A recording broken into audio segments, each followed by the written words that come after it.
Face TV. I'll be checking out 10 WWE angles that age horribly from Coca-Cola Wrestling. Okay, let's go. Time is a funny old thing. We've all looked back on clothes we wore, music we liked, and opinions we've had and gone, oh god, what on earth was I thinking? So too have we gone back to wrestling angles we remembered fondly and with a modern lens observed in horror as what plays out on screen has aged worse than a banana in a hot glove box. Don't believe us? Well, stick around as we uncover some choice angles from WWE's past that play out very different when watched today. Just don't blame me if I ruin your enjoyment of them. It's about time you realised for yourselves. Oh, and before any of you start typing Katie Vick, Mae Young's hand, or Muhammad Hassan into the comments, they were despised at the time and have aged exactly how we thought they would. I'm Adam Pachisi from Cultaholic Wrestling, and these are 10 WWE angles that have aged horribly. Join us. Number 10, HLA. Nothing screams aged badly than most of what went down during the Attitude and Ruthless Aggression eras, where profanity, violence, and sexualized content were the norm every Monday night. So of course, we cannot talk about the Ruthless Aggression era without mentioning Eric Bischoff and HLA. Hot lesbian action. You can almost hear Jerry the King Lawler's stiffy, can't you? On screen, it was simply played off as Bischoff scraping the barrel in order to boost ratings, and was nothing that we weren't used to seeing when tuning in to WWE TV. At the time, the majority of the female performers in WWE were little more than eye candy, and in a post-Women's Revolution era, this blatant objectification feels more than a little grubby. Titillating when we were 12, perhaps, but a little sad when you realise this was all written by grown men, and definitely doesn't pass the Bechdel test. Also, the fact that the segment ended with some brutal intergender violence when 3-minute warning was set upon the lesbians makes the whole thing come across even more crass. Number 9, Piper vs. Adonis. Ambiguously flamboyant heels are a tried and true trope in wrestling. From Gorgeous George through Adrian Street to Goldust and Rico and beyond, plenty of wrestlers have used their sexuality to get into the heads of their opponents. In the 1980s, WWE had Adrian Adonis, and after Roddy Piper returned to the company to find his Piper's Pit set replaced by his former friend Adrian's Flower Shop, the notoriously rowdy Scott had a tizzy and decided to berate and insult Adonis week after week. Piper's attacks on Adonis came across as nothing more than homophobia, with Piper supposedly the babyface in this scenario as he trashed the Flower Shop with a baseball bat and attacked the adorable one with a crutch. Whilst Adonis himself stooped to low levels to berate and attack Piper, the whole thing just doesn't sit right when reviewed today. Luckily, Piper would learn from this feud when he entered into a rivalry with Goldust in 1996. No way, he punched him so hard he broke his own hand and trashed his car with a baseball bat. Sorry, my mistake. Number 8, JBL goes immigrant hunting. The JBL character was one that often crossed the line of good taste and was allegedly not that much of a 180 from the real-life John Layfield. Whilst Bradshaw himself is, or at least was, an unapologetic old-school hard-ass, we are not sure if the man behind the gimmick would ever go hunting for illegal immigrants along the US-Mexican border. JBL did such a thing in 2004, shortly after his transition from acolyte to Wall Street whiz, with JBL filming a promo extolling his virtues as a real American and somehow earning a WWE title shot for playing his part in Border Control. While such an angle was to get JBL over as a detestable heel and build more sympathy for the beloved Eddie Guerrero, it likely wouldn't fly today, with racial tensions in the USA and across the world being major talking points over the last several years. JBL would of course cause further controversy not long after this angle when he decided to goose step at a German house show, an act which is illegal in the country and cost Layfield his gig as a financial analyst for CNBC.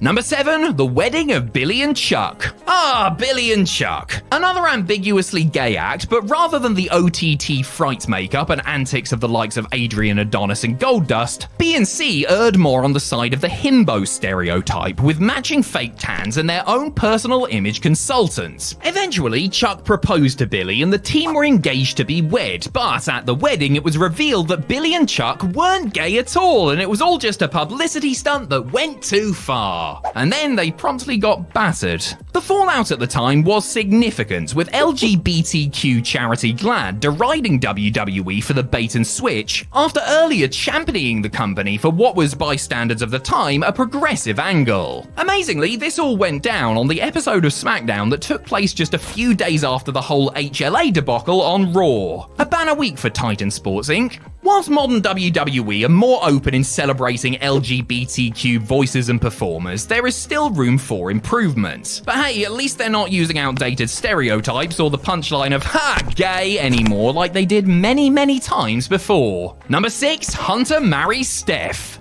Marriages in wrestling are hardly ever cause for celebration, with a trouble-free ceremony as rare as a tasteful Seth Rollins outfit. One rarity of an on-screen marriage that actually stood the test of time was that of Triple H and Stephanie McMahon in 1999, several years before their IRL nuptials. However, we can't gloss over just how the two became wedding kayfabe, with Trips drugging Stephanie and impersonating her voice saying "I do" at a drive-through chapel in a move designed to piss off Vince McMahon and Test. Steph eventually turned heel and went, "Gee, Hunter is clearly the man for me," and the rest is history. While Steph ultimately revealed that the whole thing was planned by the sneaky pair, it makes for very uncomfortable viewing in the modern era, where debates around consent and assaults against women are major issues that led to sustained protests and campaigns across the world, including the industry-specific Speaking Out movement. Number 5, Mankind says I quit. When The Rock turned heel on Cody Rhodes in 2024 and unleashed a vicious side, many were surprised at just how ruthless Rocky could be. Those people clearly had never seen corporate Rock at his heel worst. During his feud with Mankind over the World Championship in 1999, Rocky wanted to crush Mankind physically as well as spiritually, with Mick Foley's alter ego having transformed into a lovable underdog in the few months prior. Whilst the angle itself remains alright overall, we have to look at the 1999 Royal Rumble and what played out during their infamous I Quit match. We all know the score by now: Mankind in handcuffs, Rock with a chair, and 11 hard, unprotected shots to the head. With everything we know now about the effect of concussions and things like CTE, this is an even harder watch than it was when it aired, and is borderline horrifying upon reflection, especially as Rock was only meant to swing the chair 5 times.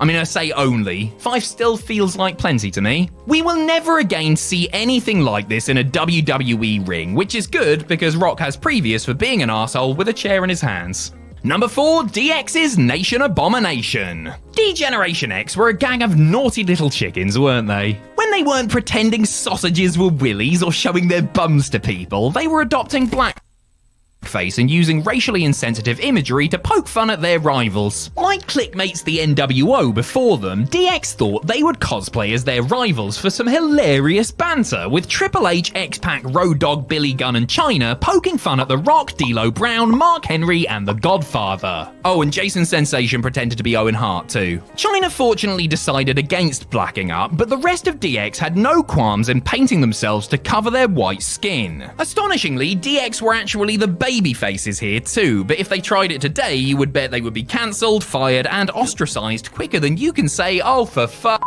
Anyway, D'Lo Brown has since said that he and the rest of the nation were okay with the angle at the time, but looking back, they have some regrets for allowing the skit to go ahead the way it did. You know, the racist way. Number 3, Piper vs. Brown. Speaking of blackface, does anybody have any idea what in the blue hell Roddy Piper was thinking at WrestleMania 6? As part of his rivalry with Bad News Brown, babyface Piper thought it would be a laugh to paint half of his body black, pop on a Michael Jackson bejeweled glove, and take the piss out of Brown's heritage. Joke was on Piper though, as he said it took him weeks to completely scrub the paint off. Some at the time took offense to the angle, rightly so, but you have to wonder what WWE management were thinking in letting Piper go through with it in the first place. Modern WWE clearly don't want to be associated with the bit and have scrubbed all evidence of the match and pre-match interview from the WWE network. Doesn't mean it didn't happen, of course. I mean, you can even buy an officially licensed figure of Piper in the paint on the secondary market. That's right, somebody saw this angle and thought, you know what would be a good idea?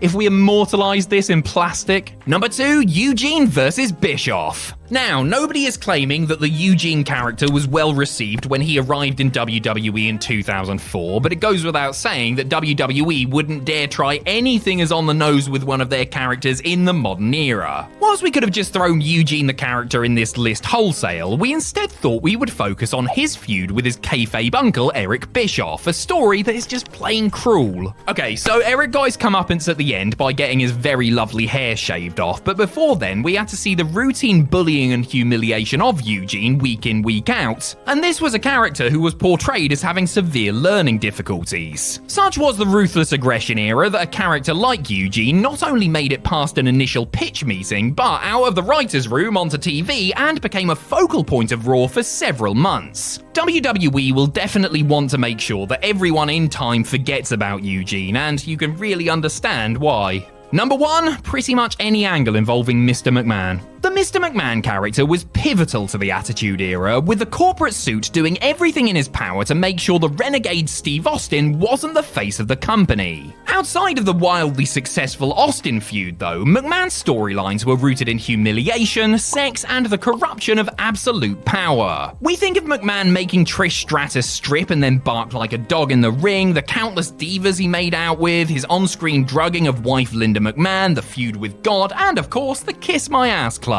Pretty uncomfortable viewing, one and all. The angles became basically unwatchable after McMahon was ousted from the company in the wake of the allegations leveled at him by former WWE employee Janelle Grant's lawsuit, with McMahon now treated as persona non grata by WWE and parent company TKO. On reflection, if Grant's allegations are proven to be true, then the Mr. McMahon character was not a million miles away from Vince McMahon the person, and whilst there is an argument about separating the art from the artist, this one might be a bridge too far for many.